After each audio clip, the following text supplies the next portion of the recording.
tarda a tothom, si us sembla començaríem.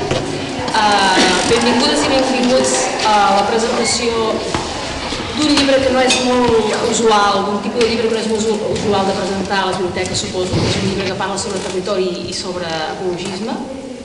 I és un llibre que es diu República i Ecologia, que ha escrit en Jordi Navarro i Morera, no posa el segon cognom, i m'hi costarà presentar en Jordi en pocs minuts, perquè podria parlar-vos de moltes coses d'en Jordi, però si hagués de definir-lo en pocs adjectius, podríem dir que és una persona formada en geografia, anticapitalista, ecologista, no sé en quin ordre, quina cosa va primer, si primer és ecologista, tot una mica barrejat.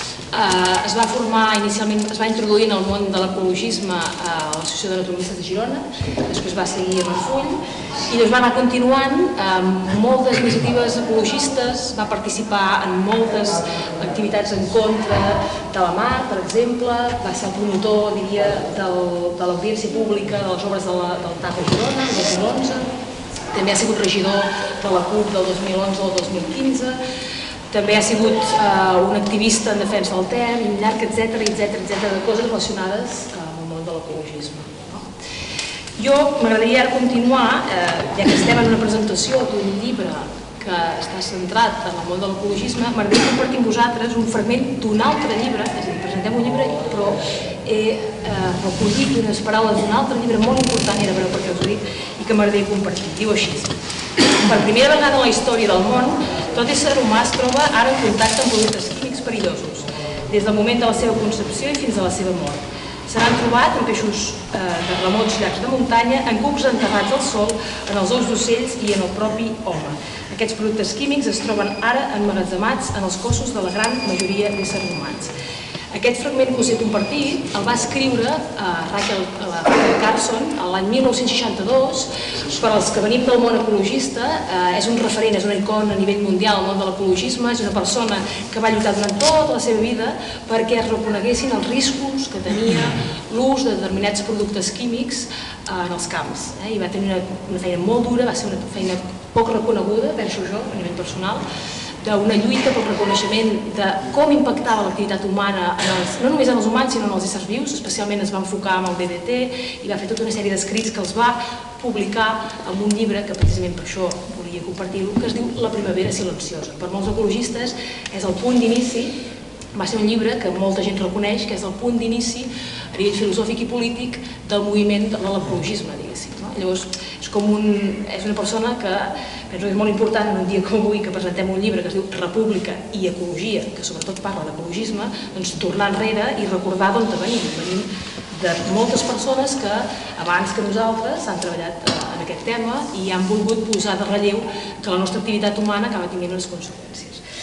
Això és una cosa que m'interessava molt i, a més, està molt lligada perquè justament parla d'ecologisme i en el llibre de Jordi Navarro, justament és un llibre que té com dues parts, i la primera part, sobretot, fa una anàlisi del repàs de què ha sigut l'ecologisme des dels inicis, a nivell internacional i també a nivell local. I, per tant, per mi em semblava molt interessant lligar això amb el passat, que sovint ens n'oblidem del passat. Llavors, ella va fer això, tot un conjunt, un repàs també de les problemàtiques, i en Jordi, en el llibre, també ha fet tot un conjunt, un repàs històric de totes les mogudes que hi ha hagut a Catalunya, tots els problemes que hi ha hagut, els greuges que hi ha hagut, i molt interessant, això la primera part. La segona part planteja un seguit de propostes que penso que serà molt interessant després potser establir un debat sobre les propostes que fa. Parles de la República Catalana Ecològica, i fa com unes 15 propostes, per exemple, molt interessants, i penso que estarà bé compartir-les. I sobretot a mi m'interessava ara, abans de continuar, compartir, penso que és un llibre, us el recomano fervorosament, evidentment, perquè penso que està molt ben escrit, és molt didàctic també, i hi ha com unes 7 idees que penso que com a grup, com a IPSCUP, penso que compartim i us les volia compartir amb vosaltres, i perquè també penso que pot ser una proposta per debatre sobre aquestes idees. Idees que he escollit que apareixen al llibre, n'hi ha moltes idees. Diu, la primera, cuidar i preservar el medi ambient és una necessitat. Segona, els reptes ambientals no són una qüestió puntual, tenen a veure amb la nostra manera de viure. Tercera, les transformacions socials i ecològiques no es poden entendre una sense l'altra. Cal un canvi de model socioambiental. Complex, això, Quarta, comença a ser hora de promoure processos econòmics que internalitzin els costos socials i ambientals i avançar cap a una veritable equitat social.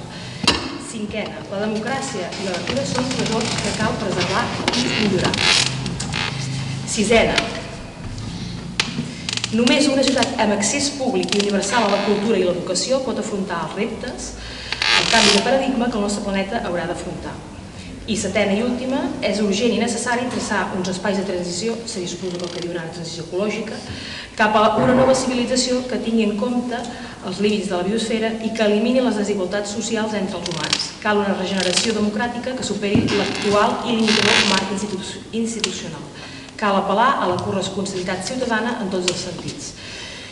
Vist això, ens semblava des d'IPSCUP que era molt oportú i molt necessari que donar veu a una persona que justament defensa aquestes idees en uns temps en què justament l'Estat, per exemple, es dedica a reprimir totes les persones que lluiten pel territori, per la millora i fins i tot reprimeixen persones que posen urnes. Per tant, ens semblava molt oportú que poguessis venir i compartir amb nosaltres una mica tot el que has escrit en el llibre. Endavant. Molt bé, doncs va bé. Moltes gràcies, Marta. Ara no sé, has dit moltes coses, la veritat, he estat una mica aclaparat perquè has dit moltes coses, molta informació i també quan has repassat una mica tot el que jo he fet, dic, ostres, això vol dir que ja tenim una certa edat, però bueno, és igual, aquí estem plantant cara el que calgui. Bueno, res, per mi és un goig estar aquí a Salt, ja ho sabeu, tots els que em coneixeu, jo vaig viure molts anys a Salt, saltenc un cop, doncs saltenc sempre més, no? I molt content de tornar aquí amb tots vosaltres. Bueno, sí que és veritat que és un tema, aquest de la república i de l'ecologia, que a mi doncs em va motivar i em va generar moltes inquietuds i ganes de compartir reflexions, propostes i inquietuds amb d'altres persones. I vaig pensar que escriure un llibre doncs, bueno, era una trinxera més de lluita i de militància i una eina doncs, per comunicar i per interactuar i per intentar transmetre aquestes inquietuds que tant a mi com a molta altra gent ens preocupa. Per tant, per mi escriure un llibre ha sigut una fase més de la meva dinàmica de lluita militant, diguéssim. A vegades es pot representar la ciutadania en un ajuntament, es pot estar en una manifestació amb una pancarta i es pot escriure un llibre. És una cosa que jo la recomano a tothom perquè realment és un exercici introspectiu i és molt terapèutic escriure un llibre. Per tant, us animo a totes i a tots a intentar-ho perquè val la pena. Bueno, aquesta qüestió de l'ecologia, ara potser últimament se'n parla més, s'ha posat una mica més en el debat mediàtic, tots aquests moviments de gent jove que han sorgit al nord d'Europa, en molts països europeus, moviments per la justícia climàtica, tot això del Fridays for Future, disculpeu el meu anglès, és el que és, i és bastant esperançador, és una cosa bastant positiva. Fa un temps, realment, hi havia molta foscor en aquest sentit. Sempre estàvem les persones ecologistes una mica preocupades perquè vèiem que d'altres qüestions econòmiques, socials, passaven per davant de l'agenda i la qüestió ambiental sempre quedava arraconada. Doncs això ara ha canviat. Realment, mireu, l'altre dia es va fer una mobilització a Anglaterra, a Londres, i va haver-hi 1.000 persones detingudes. Aviat és dit, i bastant de silenci mediàtic en relació a aquesta qüestió de les persones detingudes, però és una cosa imparable. Va començar una mica tot amb aquella nena, la Greta Thunberg, que va fer un discurs molt emotiu i que va sacsejar moltes consciències, i això s'ha anat multiplicant i s'ha anat generant sinergies i tot un moviment internacional que s'ha desfermat, i això és una cosa molt positiva. També passen altres coses positives a Catalunya, per exemple. Demà, a Torroella de Montgrí, hi ha un concert en defensa del territori organitzat per SOS Costa Brava i és una mica la culminació de tot un procés de mobilitzacions que ha mogut a molta gent preocupada perquè una vegada més ens tornen a trinxar un espai natural del nostre país, en aquest cas indrets molt valuosos de la Costa Brava. Això seria el positiu. El negatiu és que hi ha tenassos que en ple segle XXI, l'any 2019, a Catalunya, a la Costa Brava, tornem a estar igual amb la febre del totxo. Ens ha tornat a passar. És allò que diuen que els humans sempre ens ensopeguem 2 vegades amb la mateixa pedra, no? Doncs aquí sembla que hi tornem a caure. Jo tot això ho trobo molt positiu, però a vegades tinc la sensació, i va ser una de les raons per les quals em vaig animar a escriure el llibre, tinc la sensació que no acabem de reflexionar per què ens passa això, per què estem destruint el clima, per què destruïm el territori, Per què depredem els recursos, els béns naturals? Com és que fem això? Bé, doncs jo penso que és motiu de reflexió molt profunda i replantejar-nos la nostra forma de viure, perquè tot això en certa manera passa perquè darrere hi ha un model econòmic que és el que genera totes aquestes qüestions. Hi ha una companya de militància que es diu Fidela, que és arquitecta ambiental, i una vegada vaig assistir a una xerrada d'ella i feia reflexions molt i molt interessants, i una d'elles, ho deia, aquesta capacitat a vegades que tenen les dones i no tenim els homes per reflexionar de forma tan profunda, deia, el nostre problema és que la nostra societat és addicta a dues coses, és addicta als combustibles fòssils i és addicta al consumisme. I això és el motor ideològic i el motor econòmic que malmet els recursos naturals i malmet els paisatges. Clar, som addictes als combustibles fòssils. Què vol dir això? Doncs que, esclar, portem més d'un segle, des que vam iniciar la revolució industrial, que estem abocant substàncies, gasos d'efecte hivernacle a l'atmosfera. I no trobem la manera d'evitar això, o no trobem la manera de frenar-ho, d'aturar-ho. És com una gran maquinària que està engegada i no para, perquè estem addictes a aquest model. I d'altra banda, aquest model també genera impactes en el territori i en el medi ambient. Una mica la nostra forma de viure, principalment en els països occidentals, tot i que malauradament en d'altres latituds també se'ns vol imitar, el famós American Way of Life, les formes de vida occidentals basades en el creixement indiscriminat de l'economia i del consumisme sense límits és el que està generant tres grans impactes. Jo sempre m'agrada fer aquest resum, tres grans impactes. D'una banda, estem modificant l'atmosfera, estem modificant la composició de l'atmosfera, la contaminació atmosfèrica. Això comença a ser un problema molt seriós. Precisament avui he vist en un tuit que la Unió Europea ha instat a l'estat espanyol a fer restriccions contundents al trànsit a les àrees metropolitanes. I no especificava si només eren la de Madrid o la de Barcelona, ho deixava així en global. Aquest és un problema gravíssim. Cada any a l'estat espanyol 3.500 morts per malalties cardiovasculars relacionades amb la contaminació. Les partícules fines, les PM12, partícules molt petites que se'ns posen a dintre del sistema nerviós i del sistema respiratori. Una altra conseqüència d'aquest model és la modificació dels gasos d'efecte hivernacle, que portem més d'un segle abocant-ne i que no parem d'abocar-ne. És veritat que ara hi ha qui diu que els principals responsables dels abocaments de gasos d'efecte hivernacle són els països de la perifèria. Bàsicament la Xina, la Índia, Brasil, Sud-àfrica, però això és fals, és mentida. El que ha passat és que els països occidentals hem deslocalitzat les produccions i, esclar, estem des d'aquests països, que són paradisos fiscals, paradisos en els quals es pot vulnerar els drets humans contínuament, el senyor Inditex, el de Zara, Amancio Ortega, avui precisament ha sortit que no sé quants milions porta ja cobrats amb el que va d'any i han dit també els que cobrarà d'aquí a finals d'any. Tots aquests milions els cobra perquè pot tenir treballadors en condicions infrahumanes i perquè pot contaminar els rius de la Xina, de Bangladesh i pot seguir abocant milers i milers de tones de gasos d'efecte hivernacle cap a l'atmosfera. Doncs això, modificació de la composició de l'atmosfera, gasos d'efecte hivernacle, el clima. I després hi ha un tercer element, que és el que ens està destrossant una mica el territori i el planeta, que és la modificació de la matriu biofísica. La matriu biofísica del planeta, bàsicament, és els ecosistemes, rius, boscos, aiguamolls, camps de conreu antics, etc. Modificant això ens ho estem carregant tot. Les nostres formes de vida occidentals, basades en un creixement infinit i limitat de l'economia, es tradueix en carreteres, autopistes, autovies, polígons industrials, urbanitzacions, ports esportius, ports marítims, circulació de creuers. Esclar, mica en mica ho anem modificant tot. Modifiquem l'atmosfera, modifiquem el clima i modifiquem el territori. Llavors ens trobem que la nostra civilització occidental, industrialitzada i globalitzada, està xocant més que mai amb els límits biofísics del planeta. El planeta ens està avisant que hi ha uns límits. I sembla que la societat industrial, la civilització industrialitzada que va néixer al segle XIX, no s'ha enterat d'això, perquè anem a tota màquina contra tots aquests límits. Però esclar, els límits hi són i ens els acabarem trobant. Totes aquestes reflexions jo les vaig fer sobretot motivat per dos elements que van ser molt mediàtics en el seu moment, que encara continuen. El llibre el vaig començar a escriure aproximadament a finals del 2015. I a finals del 2015 era quan s'estava celebrant una cosa que ara ja no se'n parla gaire, però que en aquell moment era supermediàtic. Estava a tots els mitjans de comunicació, la Cimera Internacional de París, la famosa COP21. Se'n parlava molt i va generar moltes esperances. Va generar moltes esperances arreu del món. Això era un element que jo vaig pensar, aquí pot ser que hi hagi molta gent pendent d'això. Per tant, és un bon moment per tornar a sacsejar consciències i intentar cridar una mica l'atenció amb aquest tema. I l'altre tema és el nostre tema, el procés nacional d'independència del nostre país, que a finals del 2015-2016 hi havia moltes esperances obertes. Hem vist que ha passat temps, estem ara al 2019, i la cosa està com està, però hem de aixecar el camí i no cedir, no afluixar, perquè ho acabarem aconseguint.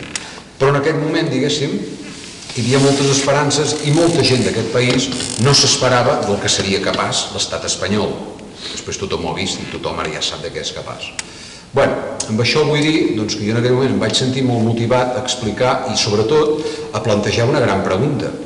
Com és possible que un país que aspira a la seva llibertat, que aspira a convertir-se en república, com és possible que no es parli de medi ambient?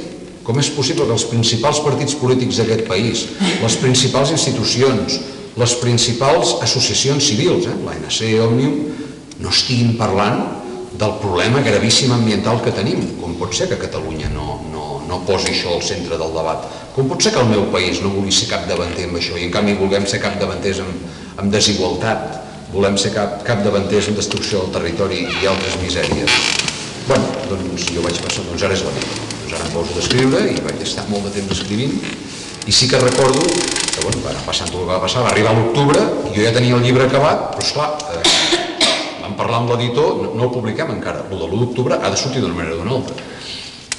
Per això m'ha fet gràcia que has citat, amb totes aquelles frases que has citat, preservar, com has dit, preservar la natura i preservar la democràcia. Ens vam trobar que els ciutadans i ciutadanes d'aquest país havíem de sortir amb els nostres cossos a protegir urnes i protegir el dret a votar de la ciutadania.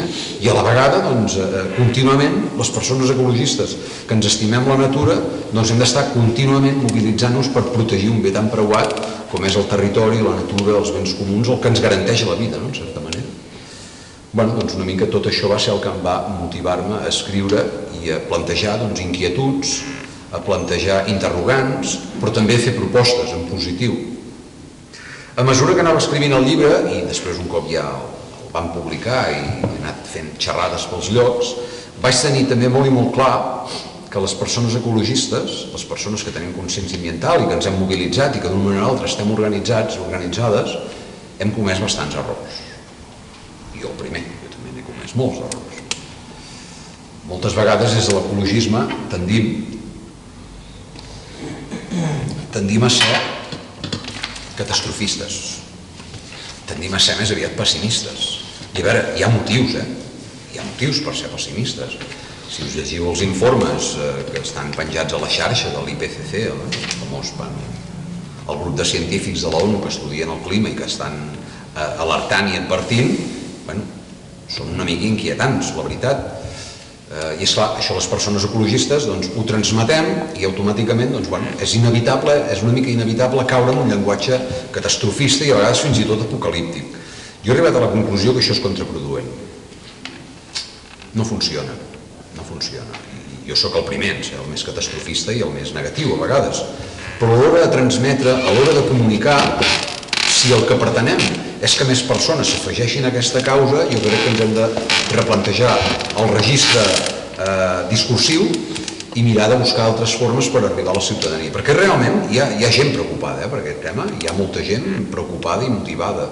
I penso que hem de fer un esforç des dels ajuntaments, des de les associacions, des d'organitzacions, des de les escoles, per intentar canviar el registre i ser una mica més positiu. Jo crec que hi sortiríem guanyant.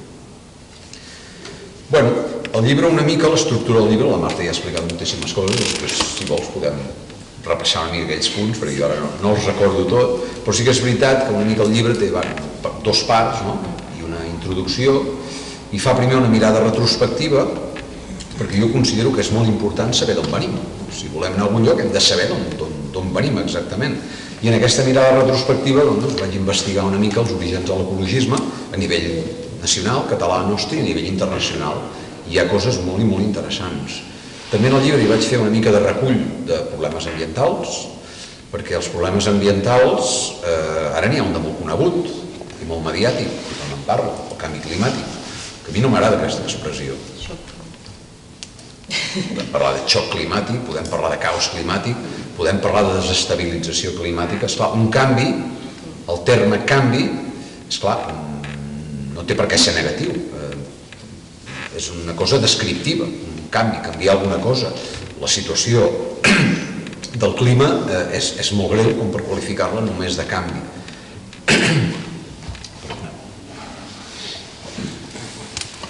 Bé, doncs això, canvi climàtic, xoc climàtic, desestabilització climàtica, problemes climàtics. Aquest és el més conegut, se'n parla molt, és mediàtic. Us recomano que visiteu a la xarxa un programa que van fer interessantíssim, una trobada organitzada per científics de Catalunya, que es diu 50 veus pel clima. Van estar tot un dia, s'ha de ser una mica friqui per escoltar allò tot el dia, perquè són 12 hores, vull dir, has de tenir... Però bueno, podeu anar fent talls i escoltar-ho, el que més us interessi. Jo no vaig escoltar tot, vaig fer unes 6 hores, que Déu-n'hi-do.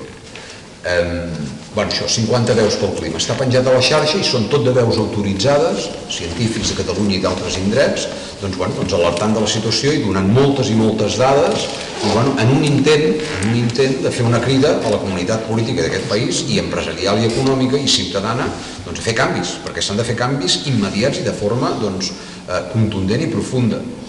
Bé, doncs això, el canvi climàtic, caos climàtic, és molt conegut, però n'hi ha molts altres problemes, moltíssims altres. En el llibre els vaig intentar reflectir, una mica tall de resum, però realment tots aquests problemes són fruit d'aquesta forma de vida que us deia abans, les formes de vida del capitalisme, de les economies industrialitzades occidentals principalment, però tenim altres problemes com per exemple la desertificació. La desertificació és un problema que està avançant i que nosaltres a les nostres latituds, no sé si va ser ahir que vaig veure en el diari Ara, dient tots els problemes que pot tenir el sud d'Europa, l'Europa mediterrània, des de Catalunya fins a Turquia, tot el nord d'Àfrica, o sigui, la península ibèrica pot ser engolida pel Sàhara. Fins a mitja península, fins a la meseta, pot ser engolida pel Sàhara, al pas que anem. Això és fruit de l'agricultura intensiva, de depredar el territori, de no cuidar, el tema de la forestació. Això està bastant estudiat. Però hi ha molts altres problemes. Per exemple, l'esgotament dels recursos pesquers, perquè els mars estan cada vegada més contaminats, perquè estan acidificats i perquè hi ha una sobreexplotació pesquera sense límits. Esclar, el tema de l'alimentació fins ara el tenim resolt, però si continuem esgotant el territori agrícola, per exemple, perquè estem laminant el sòl agrari i fèrtil, si tenim problemes amb la pesca, al final què farem? Menjarem insectes, allò és una mica de ciència-ficció. És un problema greu, però tenim encara altres problemes més greus. Per exemple, la pèrdua de biodiversitat, a tots els nivells, amfibis, rèptils, mamífers, aus, espècies vegetals, el món vegetal. S'està parlant de la 6ª extinció. Hi ha hagut diverses extincions al llarg de la història, totes naturals, i nosaltres estem provocant la 6ª de forma superaccelerada. És com el tema del clima. El canvi climàtic al llarg de la història geològica de la Terra sempre hi ha hagut canvis. I canvis climàtics, però abans potser s'havien produït en milions d'anys. Ara els estem produint en un segle. Doncs el tema de l'extinció de la biodiversitat igual. Altres problemes que tenim? Doncs, per exemple, el tema de l'aigua. Contaminació de les aigües marines i les aigües continentals. I dintre de les continentals, les subterrànies i les de superfície. No només tenim aigües contaminades, sinó que a més la tenim escassa. Tenim poca aigua, sobretot aquí a les nostres latituds mediterrànies. Bé, doncs això, tot un recull de problemes ambientals que hi són i que realment haurien d'estar a les agendes polítiques del país, però amb molta més intensitat de la que hi ha, perquè és que realment se'n parla poquíssim, se'n parla poquet. Bé, doncs després del llibre vaig fer un salt mortal, una mica temporal, i vaig, com que estàvem, i de fet encara hi estem, perquè aquí no renunciem a res, estem per la construcció d'un país lliure, i aquest país lliure s'ha de dotar d'una Constitució, i nosaltres, com que som demòcrates i no volem fer les constitucions com les fan els espanyols, amb el soroll de sabres dels militars, nosaltres volem fer un procés constituent. Ningú sap quan el podrem fer, però nosaltres duro, sense parar de cedir mai. I un procés constituent s'ha de fer en participació de la ciutadania, però s'ha de tenir en compte la qüestió ambiental i la qüestió social. I em va donar per analitzar el cas d'altres països i veure hi ha altres països que havien posat a les seves constitucions. I sincerament va ser la part del llibre que m'ho vaig passar més bé, perquè vaig investigar moltíssims països, Àustria, Costa Rica, Venezuela, encara està, Bolívia, Venezuela, Equador, Bhutan, és un país raríssim, superllunyà i culturalment i a nivell de latituds està molt lluny, però és un país molt interessant. És l'únic país que no mesura el nivell de riquesa amb el PIB. Mesura el nivell de felicitat bruta que té el país. Segur que no és perfecte perquè no hi ha res perfecte, però bueno, jo penso que és un bon mirall. Una mica la idea que vaig intentar transmetre amb això, crec que vaig analitzar 20 països, doncs va ser intentar procurar o assenyalar, intentar explicar-ho, que Catalunya es pot emmirallar amb d'altres països democràtics, avançats, civilitzats, que hagin destacat pels drets humans i pel dret i el respecte a la natura. I bueno, Suècia, Noruega, els països nòrdics, Dinamarca, per exemple. El que més em va cridar l'atenció va ser els països llatinoamericans de Bolívia i d'Equador, perquè Bolívia i Equador han sigut els dos primers països del món que han dotat a la naturalesa de personalitat jurídica, els drets de la naturalesa. Això té molt a veure amb la cosmovisió indígena. Esclar, tant Bolívia com Equador tenen població indígena i allà no han sigut com en d'altres llocs, ho han arrasat tot. Allà han sigut més respectuosos i han incorporat en certa manera la cosmovisió indígena, i els indígenes tenen una compenetració total amb la naturalesa, se senten part de la natura i la protegeixen i la preserven. Aquests dos països han incorporat a les seves lleis, la seva constitució, aquesta cosmovisió. Això segurament és impossible de transmetre, de traslladar automàticament a un país europeu com Catalunya, que ha tingut una revolució industrial, que ha viscut la il·lustració, que té un paradigma molt científic en el seu relat diari. És difícil, però bueno, es poden aprendre coses, ja hi ha jurisprudència i segur que alguna cosa es pot traslladar. Potser me diré, home, llavors què vol ser una Constitució Frankenstein, agafar d'aquí una mica, agafar d'allà, però és que això és en certa manera el que s'ha fet sempre. Els països van evolucionant, van avançant, es van copiant coses que a vegades funcionen, coses que a vegades fracassen. Bueno, és una mica un experiment social, no? Doncs per què no? Millor que el que tenim ara, vull dir, segur que som capaços de crear-ho. Bueno, doncs en el llibre una mica hi ha aquestes tres parts, tot aquest conjunt de reflexions, i vaig fer també aquestes 15 propostes per a la República, que, bueno, són només propostes, que no són necessàriament propostes meves, són propostes que han sortit en debats, propostes que estan proposades per entitats, per col·lectius, per partits polítics inclús. I amb això vaig fer bastanta feina d'investigació. També em vaig dedicar bastant una mica a nivell d'ecologisme, a esbrinar una mica, a investigar una mica les diverses famílies que hi ha en el món de l'ecologisme, perquè l'ecologisme és molt i molt plural. Tenim des d'ecologistes de dretes, podríem dir, que estan a Alemanya, els verds alemanys, per exemple, que han arribat a governar amb la Merkel, i després tenim un ecologisme més extrem, un ecologisme més vinculat a moviments llibertaris anarquistes, i un ecologisme més de tipus social, socialista, com és l'ecosocialisme. Jo me sento molt identificat, per exemple, amb la branca ecosocialista, amb el manifest ecosocialista. Si no us l'heu llegit us el recomano, és molt bonic. I després també hi ha tota una branca que és l'ecologia social. Hi ha un pensador, que el cito bastantes vegades en el llibre, que és en Murray Bookchin. No sé si us sona, Murray Bookchin. És un pensador nord-americà que ara va morir fa un parell d'anys o 3 anys, que la seva tasca ideològica ha continuat, perquè la seva companya és la persona que ha agafat el seu llegat i s'ha dedicat a explicar-lo i a propagar-lo.